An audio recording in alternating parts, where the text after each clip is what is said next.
Bismillahirrahmanirrahim. Assalamualaikum warahmatullahi wabarakatuh.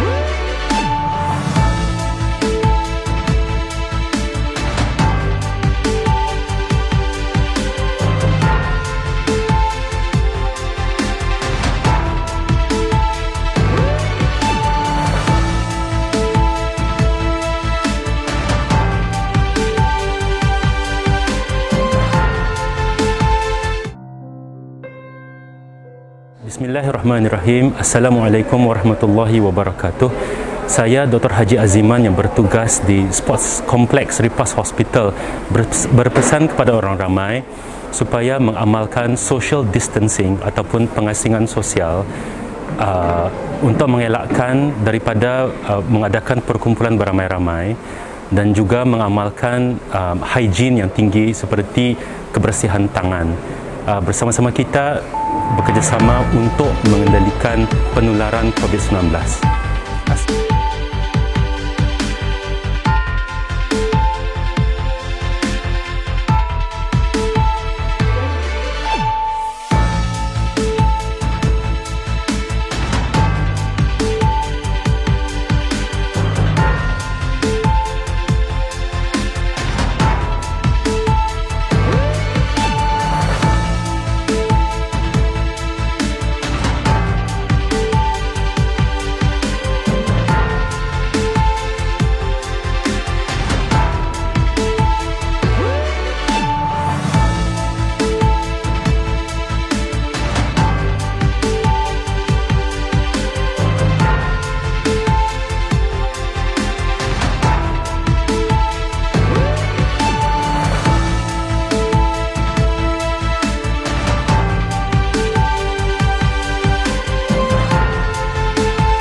Bismillahirrahmanirrahim. Yang berhormat Datuk Seri Setia Dr. Haji Muhammad Isham bin Haji Jaafar, Menteri Kesihatan. Yang berhormat Datuk Seri Setia Dr. Awang Haji Muhammad Amin Liu bin Abdullah, Menteri di Jabatan Perdana Menteri dan Menteri Kewangan dan Ekonomi kedua. Yang berhormat Datuk Seri Setia Awang Abdul Muttalib bin Pihin Orang Kaya Seri Setia Datuk Paduka Haji Muhammad Yusof, Menteri Pengangkutan dan Infokomunikasi. Yang mulia Setiausaha Tetap, Yang mulia Timbalan Setiausaha Tetap, Ketua Pengarah, Pegawai Kanan dan hadirin hadirat sekalian. Assalamualaikum warahmatullahi wabarakatuh dan salam sejahtera. Terima kasih kepada semua dan rakan-rakan media yang hadir pada sidang media bagi situasi terkini jangkitan COVID-19 di negara Brunei Darussalam. Sebelum memulakan sidang media ini, kita menjemput Yang Mulia Ustaz Haji Muhammad Imarul bin Haji Azamain untuk mengetuai bacaan surah Al-Fatihah dan doa terhindar daripada wabak coronavirus. Astaghfirullahalazim, astaghfirullahalazim, astaghfirullahalazim, alladzi la ilaha illa huwal hayyul qayyum wa atubu ilaih, ila hadratin Nabi Mustafa Rasulullah sallallahu alaihi wasallam wa ala alihi wa ashabil kiram wa kafatil anbiya wal mursalin wal malaikatil muqarrabin wal awliya wal ulama wa syuhada wa salihin li jami'il muslimin wal muslimat wal mu'minin wal mu'minat al hayya minhum wal amwat, khususan di hadal majlis sidang media bagi situasi terkini jangkitan COVID-19 di negara Brunei Darussalam. Kafata amma sya'un lidahumul Fatihah. أعوذ بالله من الشيطان الرجيم بسم الله الرحمن الرحيم الحمد لله رب العالمين الرحمن الرحيم مالك يوم الدين إياك نعبد وإياك نستعين اهدنا الصراط المستقيم صراط الذين أنعمت عليهم غير المغضوب عليهم ولا الضالين آمين آمين آمين آمين بسم الله الرحمن الرحيم الحمد لله رب العالمين والصلاة والسلام على أشرف الأنبياء والمرسلين سيدنا ومولانا محمد وعلى آله وصحبه أجمعين. اللهم أنت ربي لا إله إلا أنت خلقتني وأنا عبدك وأنا على عهدك ووعدك ما استطعت أعوذ بك من شر ما صنعت أبوه لك بنعمتك علي وأبوه بذنبي فاغفر لي فإنه لا يغفر الذنوب إلا أنت. اللهم صل صلاة كاملة وسلم سلاما تاما على سيدنا محمد الذي تنحل به العقد وتنفرج به الكرب وتقضى به الحوائج وتنال به الرغائب وحسن الخواتم ويستشكى الغمام بوجه الكريم وعلى آله وصحبه في كل لمحة ونفس بعدد كل مظلوم برحمتك يا أرحم الراحمين. لا إله إلا الله الحليم الكريم سبحان الله رب العرش العظيم الحمد لله رب العالمين لا إله إلا أنت سبحانك إني كنت من الظالمين لا إله إلا أنت سبحانك إني كنت من الظالمين لا إله إلا أنت سبحانك إني كنت من الظالمين. نعوذ بكلمات الله التامات من شر ما خلق نعوذ بكلمات الله التامات من شر ما خلق نعوذ بكلمات الله التامات من شر ما خلق. بسم الله الذي لا يضر مع اسمه شيء في الأرض ولا في السماء وهو السميع العليم بسم الله الذي لا يضر مع اسمه شيء في الأرض ولا في السماء وهو السميع العليم بسم الله الذي لا يضر مع اسمه شيء في الأرض ولا في السماء وهو السميع العليم بسم الله والحمد لله محمد رسول الله لا قوة إلا بالله بسم الله على ديننا وأنفسنا بسم الله على أهلنا وأموالنا بسم الله على كل شيء أعطانا ربنا بسم الله خير الأسماء بسم الله رب الأرض والسماء بسم الله الذي لا يضر مع اسمه داء بسم الله ابتتحنا وبالله اختتمنا وعلى الله توكلنا تحصنا بذي العزة والجبروت واعتصمنا برب الملكوت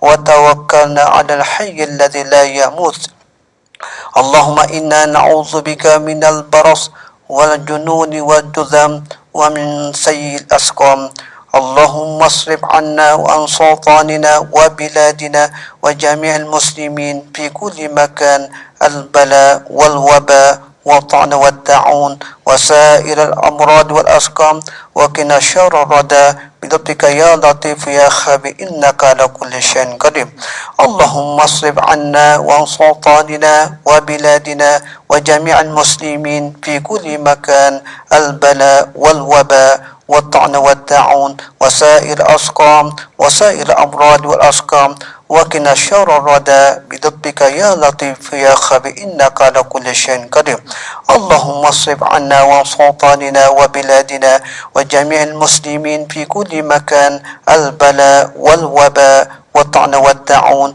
وسائر الأمراض والأسقام وقنا شر الردى بلطفك يا لطيف يا خبير إنك على كل شيء قدير ربنا آتنا في الدنيا حسنة وفي الآخرة حسنة وقنا عذاب النار وصلى الله على سيدنا ومولانا محمد النبي الأمي وعلى آله وصحبه وسلم والحمد لله رب العالمين تقبل الله منا ومنكم.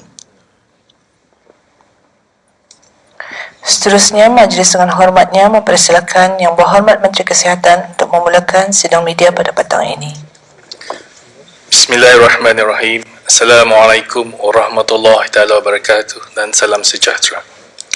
Pada hari ini 29 Rejab 1441 Hijrah bersamaan 24 hari bulan Mac 2020, Kementerian Kesihatan ingin memaklumkan mengenai 13 lagi kes baru yang telah disahkan dijangkiti COVID-19 di negara ini. Ini bermakna jumlah keseluruhan kes di negara ini ialah 104 orang. Kes 92 berumur 39 tahun ialah isteri kepada kes 81 yang mula mengalami demam panas pada 22 Mac 2020. Beliau tidak mempunyai sebarang sejarah perjalanan keluar negara. 8 kes hari ini adalah berkaitan dengan kes 91, iaitu kumpulan keluarga yang telah melancong ke Surabaya, Indonesia baru-baru ini dan telah pulang ke negara ini pada 20 hari bulan Mac 2020 dengan menaiki pesawat BI796, iaitu kes 93, seorang lelaki tempatan berumur 57 tahun. Kes 96, seorang lelaki tempatan berumur 50 tahun. Kes 97, seorang wanita tempatan berumur 60 tahun. Kes 98, seorang wanita tempatan berumur 30 tahun. Kes 99, seorang lelaki tempatan berumur 66 tahun. Kes 100, seorang lelaki tempatan berumur 66 tahun. Kes 102, seorang wanita tempatan berumur 60 tahun. Dan kes 104, seorang wanita tempatan berumur 51 tahun. Kes 94 yang berumur 56 tahun ialah kontak kerja kepada kes 84. Beliau tidak mempunyai sejarah perjalanan keluar negara dan mula merasa demam pada 22 Mac 2020. Kes 95 berumur 42 tahun adalah isteri kepada kes 90. Beliau tidak mempunyai sejarah perjalanan keluar negara dan mula mengalami selsema pada 20 hari bulan Mac 2020. Kes 101 berumur 45 tahun ialah kontak kepada kes 73.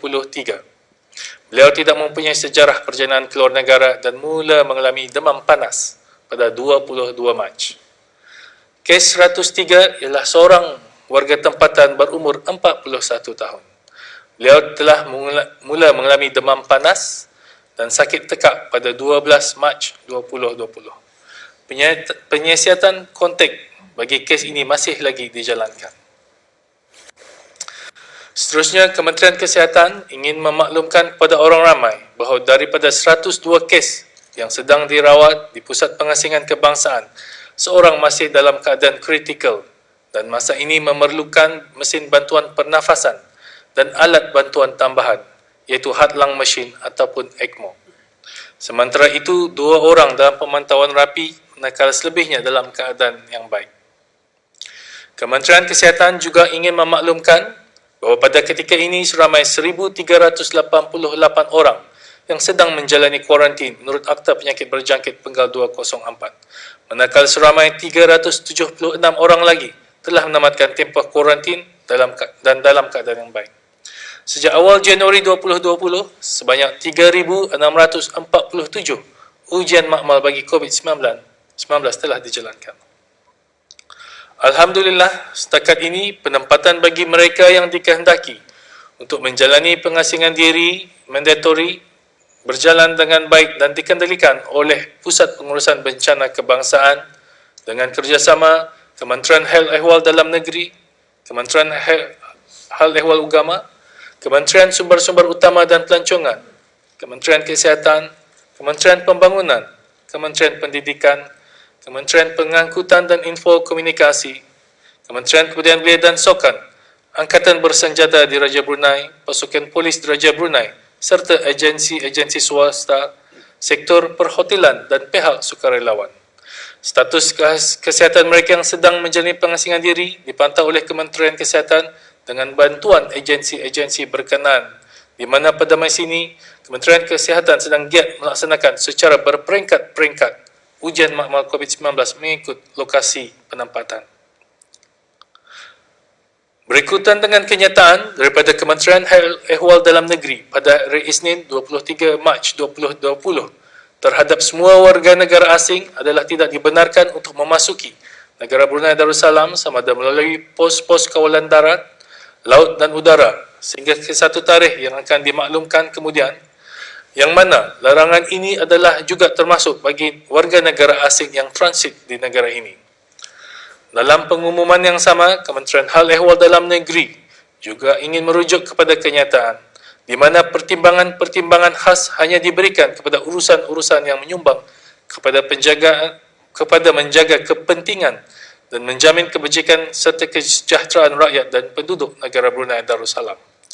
Sehubungan dengan itu, adalah dimaklumkan bahawa mana-mana urusan melalui pos-pos kawalan imigresen melibatkan syarikat-syarikat pengangkutan yang membawa barangan ke negara Brunei Darussalam seperti barang-barang asasi termasuk bahan makanan, sayur-sayuran, ikan, bekalan perubatan dan seumpamanya adalah dikecualikan daripada proses mendapatkan kelulusan daripada Jambatan Imigresen dan Pendaftaran Kebangsaan. Dalam masa yang sama, barang-barang yang dibawa masuk hendaklah mematuhi syarat-syarat dan perundangan yang dikuatkuasakan oleh Jabatan Custom dan Excise Diraja dan agensi-agensi kerajaan yang lain yang mengawalnya. Kemasukan pekerja syarikat pengangkutan ini hendaklah juga mematuhi nasihat-nasihat yang dikeluarkan dari semasa ke masa oleh Kementerian Kesihatan. Sementara itu, merujuk kepada kenyataan media, Kementerian Hal Ehwal Dalam Negeri pada 18 hari bulan Mac mengenai larangan sementara bagi premis-premis makanan termasuk restoran, kedai makan, kedai minum, kafe, food court, gerai makan dan seumpamanya yang menyajikan makanan dan hanya dibenarkan untuk dibawa pulang ataupun take away sebagaimana Seksyen 62(a) Akta Penyakit Berjangkit Penggal 204. Sesiapa yang melanggar arahan ini akan dikenakan tindakan undang-undang. Larangan ini adalah termasuk rumah-rumah persendirian sama ada berlesen ataupun tidak yang memberi perkhidmatan restoran. Untuk maklumat lanjut dan perkembangan terkini, orang ramai bolehlah melayari laman sesawang Kementerian Kesihatan iaitu www.moh.gov.bn atau menghubungi talian kesihatan 148 pada bila-bila masa. Sekian, terima kasih. Seterusnya mempersilakan Yang Berhormat Menteri di Jabatan Perdana Menteri dan Menteri Keuangan dan Ekonomi Kedua. Bismillahirrahmanirrahim. Assalamualaikum warahmatullahi wabarakatuh.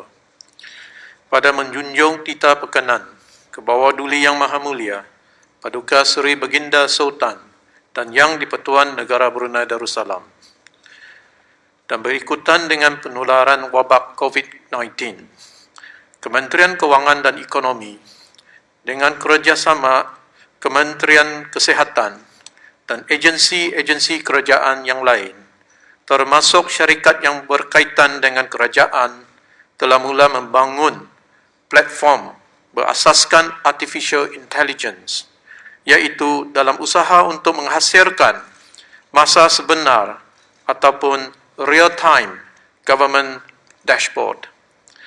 Dashboard ini adalah sebagai tambahan kepada pengawasan dan pemantauan yang sedang dan telah dilaksanakan oleh pihak kerajaan dan dijadikan sebagai salah satu sumber maklumat yang tepat berkenaan dengan situasi terkini COVID-19 di negara ini dan di seluruh dunia.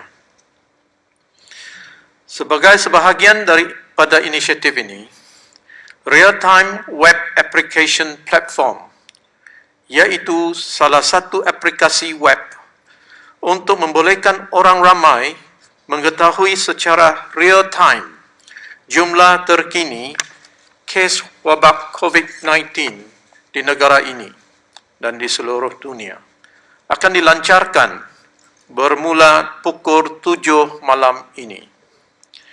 Ini termasuk maklumat berkenaan dengan jumlah kes jangkitan ataupun active cases, jumlah pesakit yang telah sembuh, jumlah mereka yang masih menjalani kuarantin, jumlah mereka yang dalam keadaan kritikal dan sebagainya. Walau bagaimanapun, di masa akan datang, maklumat boleh diperolehi secara terperinci seperti jangkitan wabak mengikut daerah, mukim dan lokasi yang membolehkan pihak yang berwajib membuat tindakan-tindakan yang tertentu mengenainya. Platform ini juga mempunyai online self-screening tool yang membolehkan individu untuk membuat penilaian jika mereka menghidap simptom-simptom COVID-19 dan seterusnya memberikan nasihat tertentu untuk diambil tindakan oleh individu yang berkenaan. Kita ni untuk melihat video demonstrasi mengenai dengan online self screening tool.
Seterusnya, Sukacita dikongsikan bahawa platform yang dibangun ini akan membolehkan pihak kerajaan bermanfaat big data science dan artificial intelligence algorithms dalam usaha untuk membantu pihak-pihak berkenaan mengetahui tahap kesihatan penduduk, ramalan kadar jangkitan, pemetaan sumber perubatan ataupun medical resource mapping, dan seterusnya dapat membuat perancangan secara berkesan terhadap pengurusan sistem, penyediaan peralatan penjagaan kesihatan negara dan menyediakan polisi tertentu.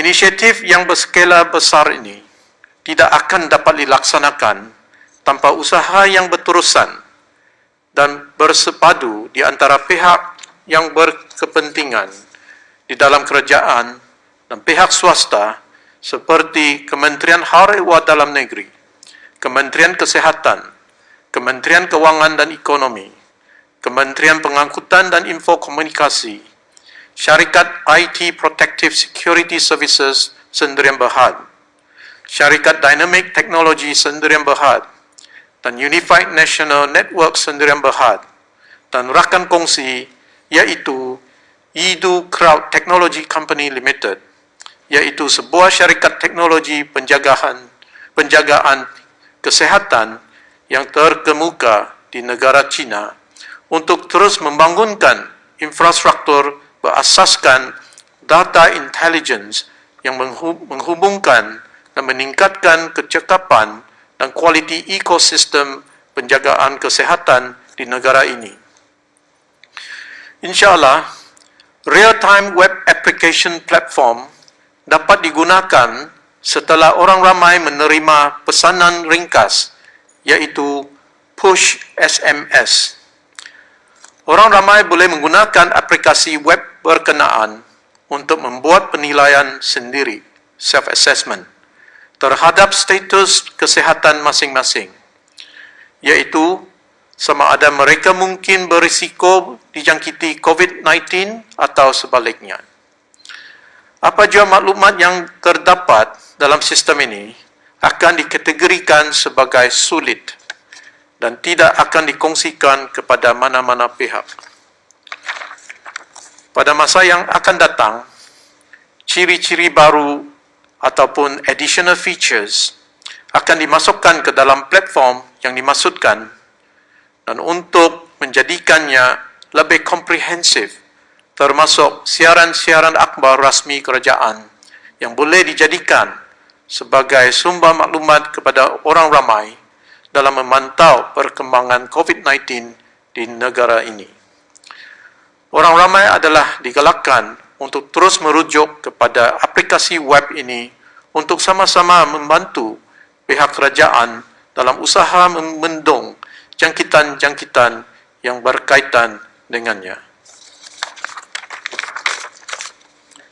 Seterusnya, berikutan dengan pembukaan akaun COVID-19 Relief Fund bagi membolehkan orang ramai dan pihak-pihak berkenaan di negara ini membuat sumbangan dalam sama-sama membantu dan menangani penularan wabak COVID-19 pada masa ini. Kementerian Kewangan dan Ekonomi sukacita ingin mengongsikan maklumat mengenai dengan jumlah sumbangan yang telah pun dimasukkan ke dalam akaun tersebut, pada mana setakat 24 hari bulan Mac 2020 pada jam 5 petang sejumlah RM330,423.34 sumbangan telah diterima daripada orang ramai. Dalam hal ini, Kementerian Kewangan dan Ekonomi sukacita ingin mengucapkan terima kasih kepada orang ramai yang telah membuat sumbangan ini, dan seterusnya mengalu-alukan kerjasama orang ramai bagi sama-sama membantu meningkatkan lagi jumlah sumbangan tersebut bagi membiayai keperluan-keperluan yang berkaitan dengan COVID-19 ini. Sekian, terima kasih. Seterusnya mempersilakan Yang Berhormat Menteri Pengangkutan dan Infokomunikasi. Bismillahirrahmanirrahim. Assalamualaikum warahmatullahi wabarakatuh dan selamat petang. Dalam usaha bersama membendung dan mengurangkan risiko penularan wabak COVID-19 di negara ini, serta sebagaimana jua nasihat yang diberikan oleh Kementerian Kesihatan, beberapa agensi-agensi kerajaan telah pun menutup kaunter-kaunter perkhidmatan ataupun memendekkan tempoh perkhidmatan kaunter-kaunter sehingga ke suatu tarikh yang akan dimaklumkan kemudian. Dalam hal ini, Kementerian Pengangkutan dan Infokomunikasi ingin menasihatkan dan mengalu-alukan orang ramai untuk menggunakan alternatif kemudahan perkhidmatan kaunter, iaitu melalui atas talian ataupun online services. Bagi beberapa perkhidmatan kerajaan tanpa perlu ke kaunter-kaunter perkhidmatan dengan melayari portal rasmi kerajaan, iaitu www.gov.bn. Di antara perkhidmatan yang ada terdapat dalam portal tersebut adalah antara lainnya seperti berikut. 1. Permohonan membaharui lesen memandu dan juga lesen kenderaan. 2. Permohonan lesen bagi membangun rumah antara lainnya. Dan juga pendaftaran import makanan, permohonan pekerjaan di perkhidmatan awam dan sektor swasta dan lain-lain. Proses bagi menggunakan perkhidmatan atas talian ataupun online ini adalah seperti berikut. Orang ramai perlu mendaftar, iaitu masuk login menggunakan akaun e-Darussalam. Akaun ini boleh diperolehi dengan mendaftar secara atas talian online melalui laman portal www.gov.bn. Setelah berdaftar, akaun e-Darussalam bolehlah diaktifkan dengan menghantar gambar mereka dengan memegang kad pintar bersama ke perkhidmatan talian Darussalam 123 ataupun 123 melalui WhatsApp 8333-123 atau email info@123.com.bn. Pemohon hendaklah memastikan gambar yang dihantar adalah jelas.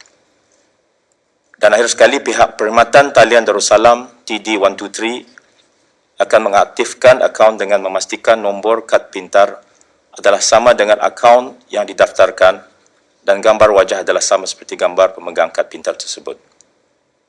Merujuk kepada kenyataan media iaitu press release yang dikeluarkan oleh Jabatan Pengangkutan Darat dan Jabatan Perkhidmatan Pos baru-baru ini mengenai dengan pengurangan waktu perkhidmatan kaunter dan nasihat saranan kepada orang ramai bagi membuat permohonan pembaharuan secara atas talian online baru-baru ini. Pada setakat ini, iaitu statistik bagi tahun 2019, permohonan pembaharuan lesen memandu dan lesen kenderaan yang dibuat secara atas talian adalah lebih daripada 8,900 permohonan, di mana sejumlah lebih 1,130 daripadanya adalah permohonan bagi pembaharuan lesen memandu. Dan dari segi penghantarannya pula, sebanyak 240 pelanggan telah menggunakan perkhidmatan pos laju bagi penghantaran lesen memandu dan lesen kenderaan yang dipohonkan secara atas talian untuk menghantar ke rumah mereka masing-masing. Walau bagaimanapun, angka ini adalah dikira rendah dan diharapkan jumlah penggunaan orang ramai secara talian online akan jauh meningkat, terutama sekali dalam situasi yang dihadapi pada ketika ini. Bagi kemudahan orang ramai, perkhidmatan pembaharuan termasuk pembayaran pembaharuan lesen memandu dan lesen kenderaan boleh juga dibuat melalui aplikasi Mudah Alih Transport BN. Bagi maklumat lanjut mengenai proses penggunaan akaun e-Darussalam ini, orang ramai bolehlah melayari www.gov.bn atau menghubungi perkhidmatan talian Darussalam 123. Sekian, wabillahi taufiq wal hidayah. Assalamualaikum warahmatullahi wabarakatuh. Terima kasih. Terima kasih Yang Berhormat Datuk.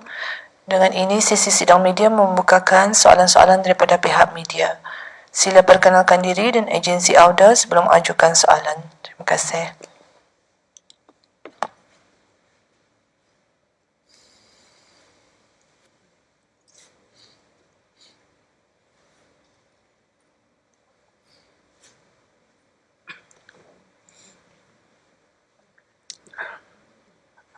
Assalamualaikum warahmatullahi wabarakatuh. Rano from Rano Adidas. This is for Yang Berhormat Dato' Amin.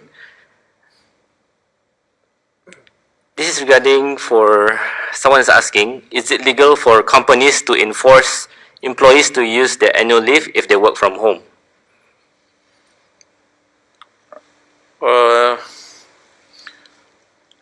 If they work from home, it's not leave, it's actually working. So it's to be considered as working. It's not taking leave. And also, Bukan cuti. yeah.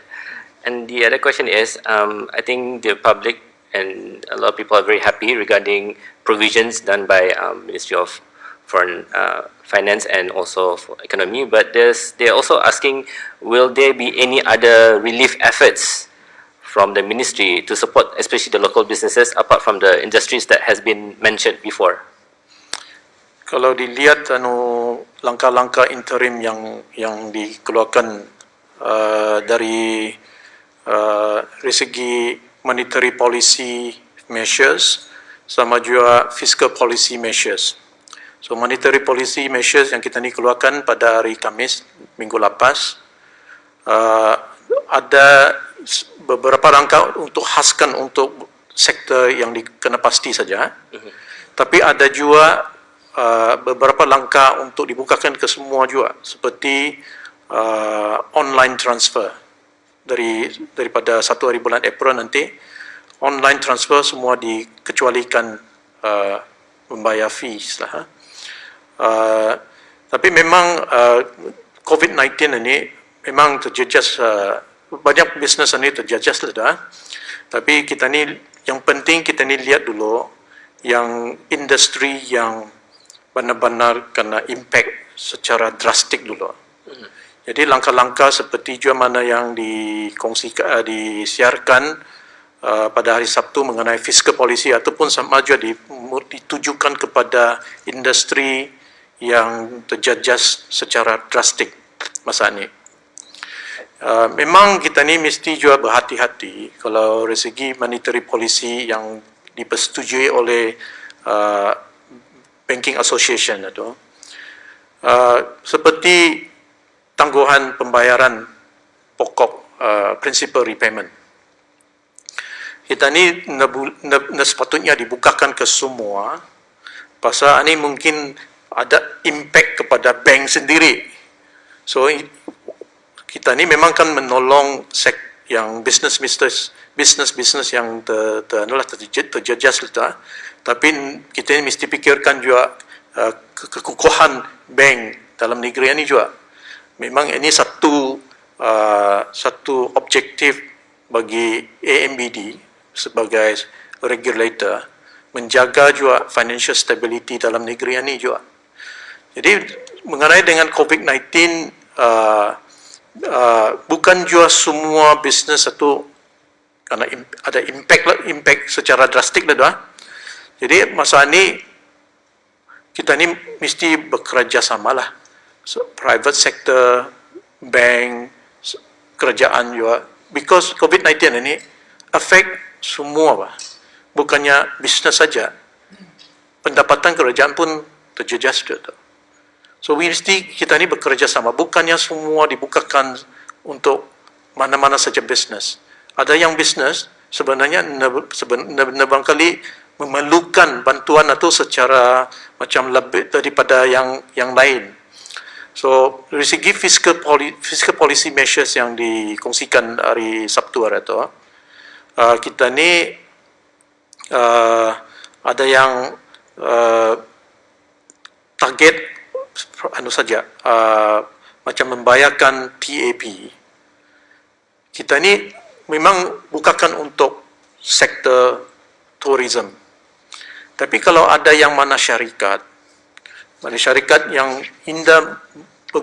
memerlukan bantuan ini, so mestinya dia orang apply lah tu So bukakan semua syarikat dalam tourism sector. Bukakan untuk tourism sector, tapi masing-masing mengapply juga. So bukannya secara automatik. Mangkali dalam sektor berkenaan ini ada yang sebahagian syarikat itu mungkin ia mau menggunakan bantuan ini. So itu kira menolong kerajaan juga, menolong businesses lain juga yang supaya whatever we are trying to help atau bandar-bandar menunjukkan kepada yang syarikat business yang memerlukan. Kalau ada certain business yang do not need that help lah, maka dia masih boleh sustain. Jadi it will lessen the burden on the government to help the others yang more needy. Itulah maksudnya. So memang perkara ini dalam sentiasa di-review lagi kan. So, kalau ada certain company, kalau sekiranya dirang memerlukan bantuan, because dirang ini termasuk dalam kategori yang dikena pasti atau masih juga dirang boleh jumpa bank yang dirang dirang punya bank untuk sama-sama discuss macam mana restructure dirang punya loan dan sebagainya. Bukannya nak boleh berunding dengan dirang punya bank lah dah. Masih boleh approach bank, bukannya bagi sektor-sektor dikena pasti itu saja. Kalau ya sekiranya dalam construction business ke apakah boleh juga masih berunding dengan dirang punya bank masing-masing lah. Pasal we talking about this kan, so ada trickle down effect kan, so banks goes to business owners and then business owners go to employee, so yang ya sesuai cara kita ni menolong atau surah kerajaan bayarkan dulu TAP dan SCP-nya, so memang mudah-mudahan ini adalah meringankan beban kewangan mereka. Jadi dengan bantuan diberikan, mudah-mudahan jarang supaya nada memberhentikan pekerja-pekerja mereka lah. So memang isu ini kita ni masih lagi continue to explore. Contoh. And my last question, ada yang komen lah tanya, ada yang ministries or companies haven't activated dorang punya BCP. Why is that?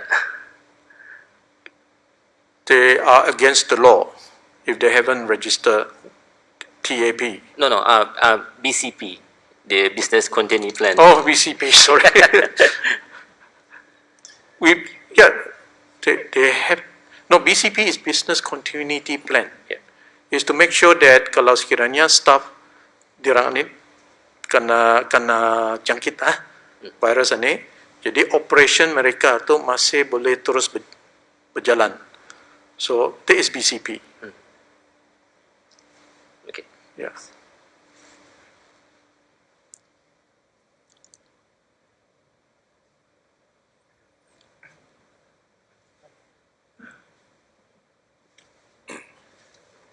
Okay, bismillahirrahmanirrahim. Assalamualaikum warahmatullahi wabarakatuh dan selamat petang.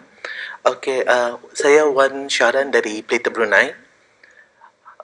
Mengenai dengan untuk soalan kepada Yang Berhormat Menteri Kewangan.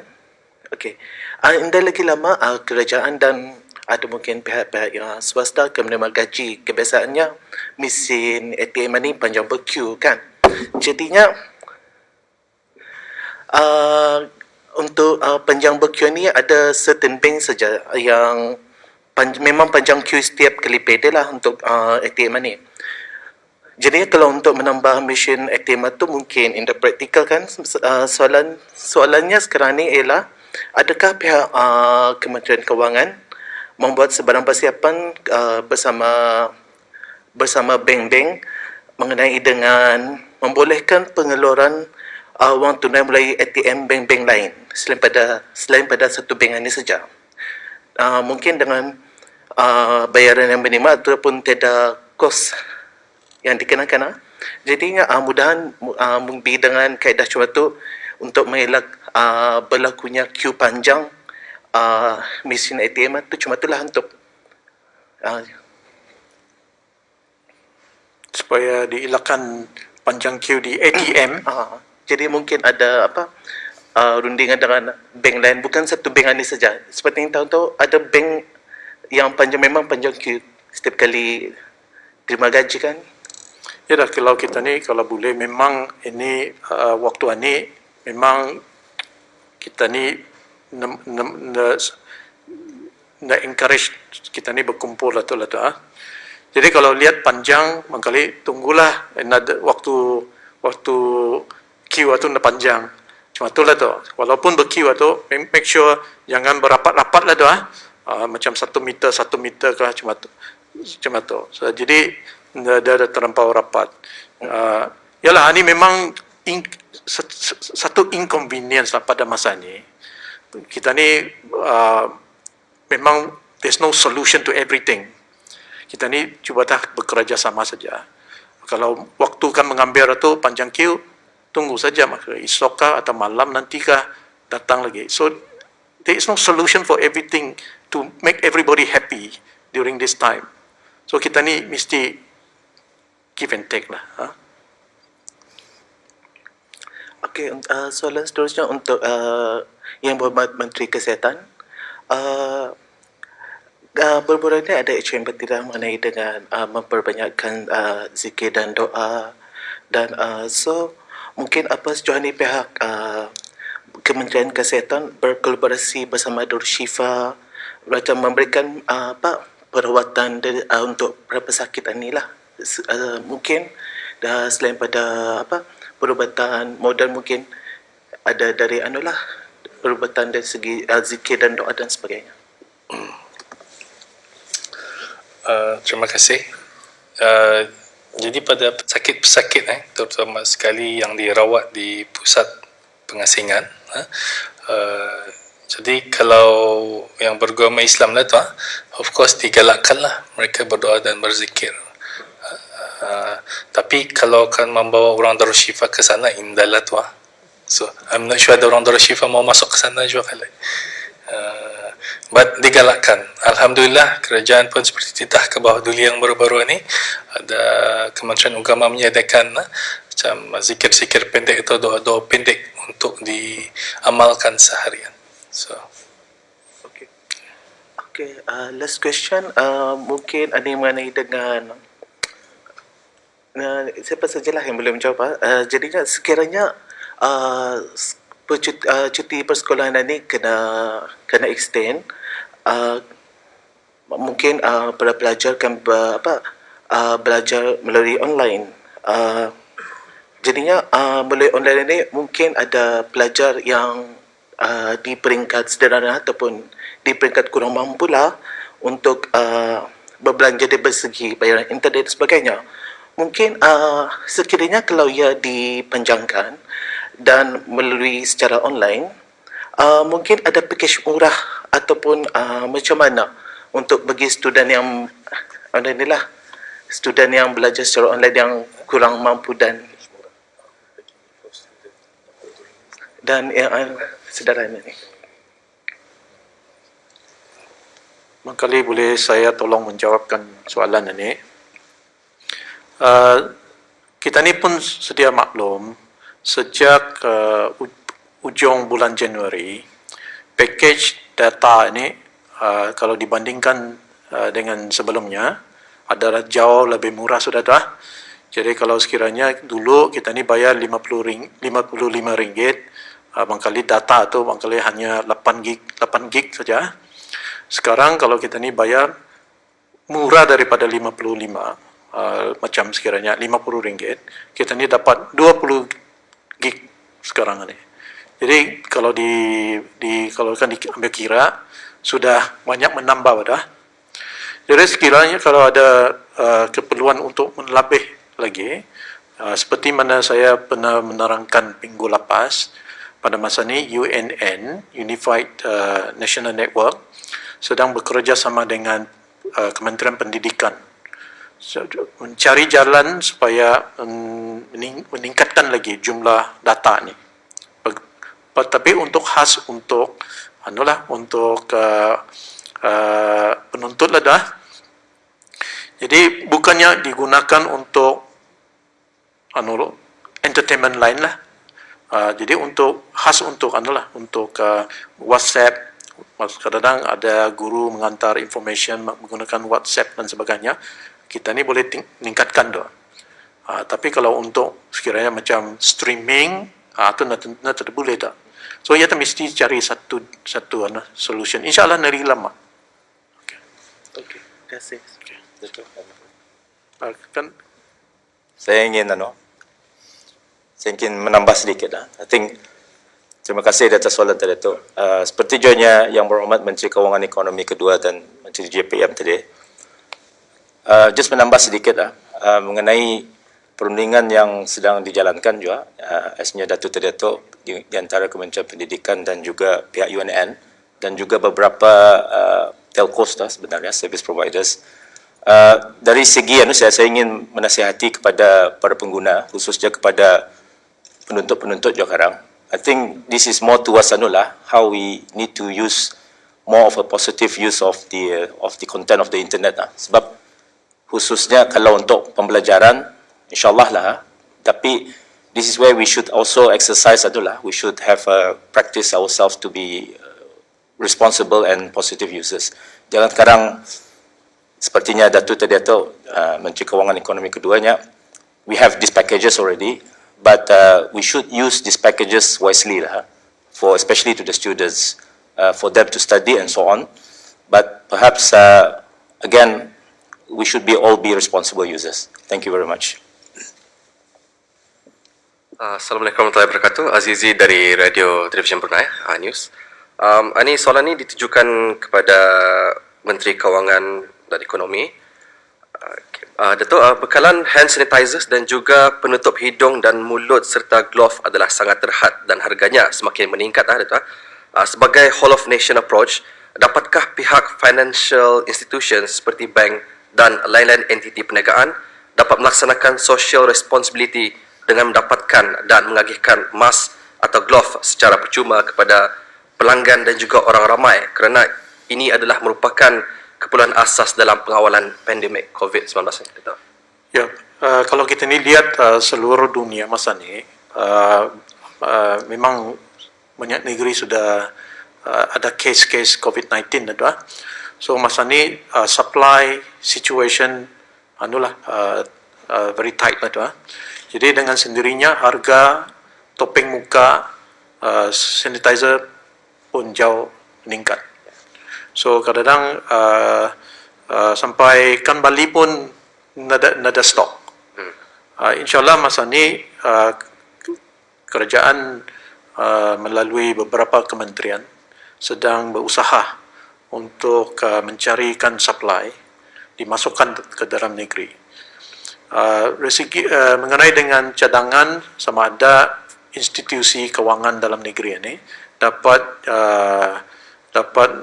kira sponsor lah dah sebahagian topeng muka ataupun sanitizer untuk orang ramai.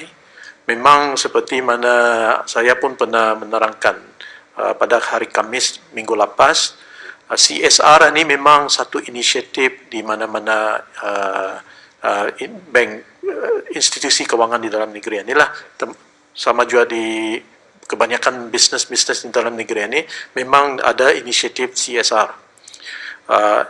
Jadi institusi kewangan dalam negeri ini di-encourage supaya diluaskan lagi aktiviti-aktiviti CSR mereka supaya bukannya difokus kepada yang mana yang seperti yang dulu lah tu diluaskan lagi untuk aktiviti-aktiviti lain. Memang ini mungkin boleh terlibat juga topeng muka, sanitizer juga. Tapi masalahnya is supply payah mendapatkan. Because banyak negeri pun berguna. So insyaAllah masa ini sudah ada, kena pasti sudah supply sources. So memang sudah secure sudah. Tapi macam mana mendatangkan itu lagi satu masalah tu juga tu. So itu masa ni dalam memang dalam berperundingan dengan supplier dan shipping company juga masa ni. InsyaAllah we will try our best. Terima kasih, Datuk. Assalamualaikum warahmatullahi wabarakatuh. Jimmy dari National FM. Buat yang berhormat Dr. Amin, tentang bank usahawan. Adakah bank usahawan salah satu dalam rancangan pihak kementerian untuk membantu para MSME, terutama mereka yang mungkin ada masalah pembayaran sewa yang mungkin ada long term contract bersama dengan penyewa kedai? Ya. Memang mana-mana yang orang meminjam dari bank usahawan atau boleh approach bank usahawan. Kalau sekiranya nak terbayar balik loan sama ada principal repayment ataupun profit, bolehlah berunding dengan management bank usahawan. Sama juga di mana-mana bank, bukannya bank usahawan saja. Di mana-mana bank dalam negeri, kalau kan ada sekiranya ada problem, boleh berunding dengan bank masing-masing. Okey, terima kasih Yang Berhormat. Buat Yang Berhormat Menteri Kesihatan, kan minta penjelasan tentang status mereka yang kena isolate 7 hari dan 14 hari. Apa perbezaan? Adakah yang 7 hari isolate itu selamat untuk didekati? Kan sekarang ni walaupun orang batuk sedikit, marah mata lah kiranya tu, takut. Tapi macam mana status yang orang secondary yang 7 hari kena isolate ini? Adakah mereka selepas 7 hari boleh saja dihampiri ataupun bisa orang mesti ada cukup 14 hari? Okey, terima kasih. Selama ni yang quarantine pun isolation is 14 hari. Ada yang 7 hari. Kecuali yang sudah dirawat, dibenarkan pulang. Diorang ni 2 kali sudah test negatif. Jadi dalam 7 hari itu dinasihatkan saja to isolate themselves juga di rumah. Itu saja. Atau orang yang dirawat diri pusat kebangsaan punya isolation center. Tapi orang awam tidak 14 hari. Mesti 14 hari. 14 hari. Okey, soalan kedua, dengan jumlah penuntut yang kembali ke negara ini, tentunya jumlah pusat pengasingan semakin terhad dan tidak dapat menampung keperluan pengasingan. Adakah rumah pangsa RPN Lambak Kanan yang masih kosong termasuk sebagai salah satu penempatan pengasingan oleh pihak yang berkenaan? Masa ni, terima kasih. Memang dalam perundingan dengan Kementerian Pembangunan, rumah-rumah pangsa itu adalah disediakan sekarang untuk menempatkan penuntut-penuntut ataupun orang luar, orang negara rakyat kita ni yang balik ke negara ni. Is being prepared at the moment as a center for isolation. Terima kasih.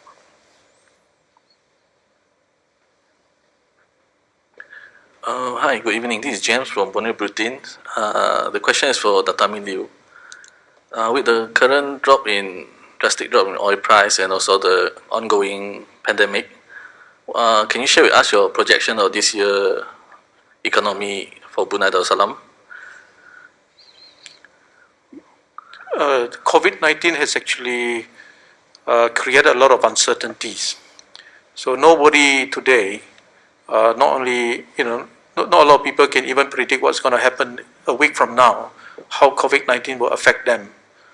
So if I can predict the economy for the whole year, I won't be sitting here. In terms of, a lot of people are on the edge about job security. What's your advice on this? Job security, people are worried about their job. So we have encouraged employers not to terminate their employees. So through the help that we announced last week, hopefully that will lessen the financial burdens of businesses. Okay, so we also, for people who are employing iReady, we extend it for another 6 months, and this will continue to be under review. So I think business ni mesti ingat juga, pada masa biasa, pekerja ni menolong bisnes diorang atau menjalankan bisnes diorang atau menguntuk, hopefully they can make money later during good times. Jadi sudah waktu kira krisis ni, mangkali employer ni boleh lupakan lah the contribution from the employee ni. Mangkali kita ni bekerja sama, kerajaan sudah mengeluarkan beberapa langkah-langkah interim untuk menolong bisnes-bisnes.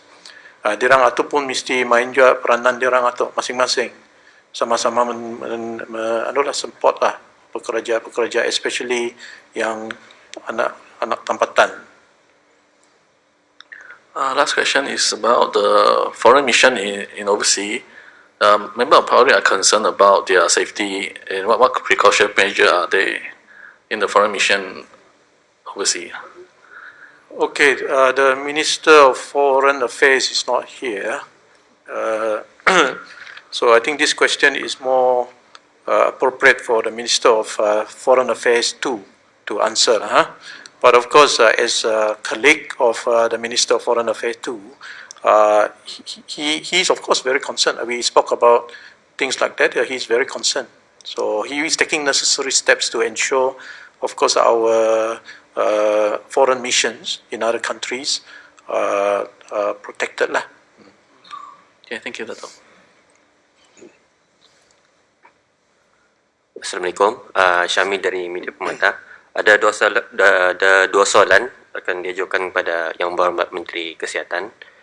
Yang pertama, apakah langkah atau nasihat yang boleh diberikan oleh Kementerian Kesihatan mengenai premis kerja yang mempunyai pekerja yang ramai?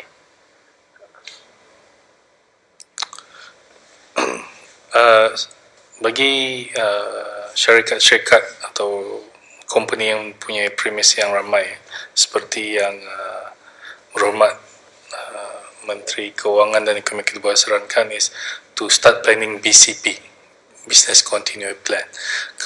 So you must have by now you should membuat these people to work in groups. Misal lah ada community spread, that means dapat di-isolate certain group kan. So I think disarankan lah yang mempunyai ramai macam ni to make their own BCP as soon as possible. Soalan kedua, bagaimanakah prosedur bagi orang yang dikuarantin atau diperintahkan bagi menjalani pengasingan diri yang perlu menjalani rawatan dialisis? Those yang memerlukan rawatan atau dialisis itu akan diusahakan lah oleh Kementerian Kesihatan untuk memastikan dialisisnya itu mesti dijalankan lah, because that's a life threatening thing kalau dah dibuat. Sebelum kita ni bersurai, mangkali perlu juga mangkali saya kongsikan mengenai dengan real time web application platform yang saya kongsikan tadi. Bermula 7 malam nanti, atau push SMS itu akan diantar kepada semua nombor telefon bimbit di negara ini secara berfasa. Jadi ya semestinya semua telefon bimbit atau menerima push SMS itu at the same time. Ya berfasa lah. Mangkali kan kalau dari pukul 7 sampai the last telefon menerima push SMS itu mangkali kan mengambil berapa jam lah tu. So sabar saja. Dan juga kalau diharapkan supaya anda sekali semua telefon ini sekaligus at the same time menggunakan app ni lah tu. Pasal because this is still under development. Jadi hopefully ada 400-500 ribu subscriber, telefon user ni menggunakan this self-assessment tools ni. Because we are still upgrading our servers, so to cope for bigger volume.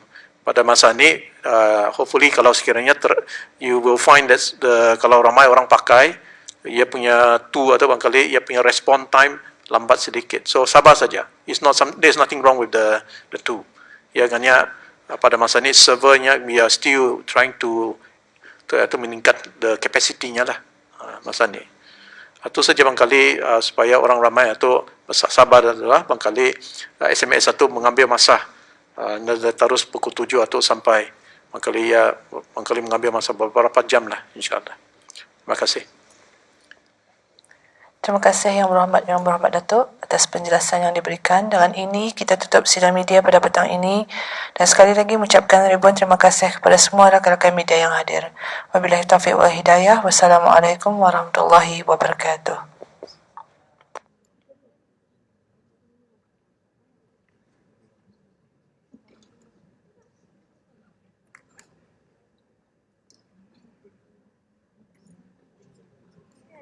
so much.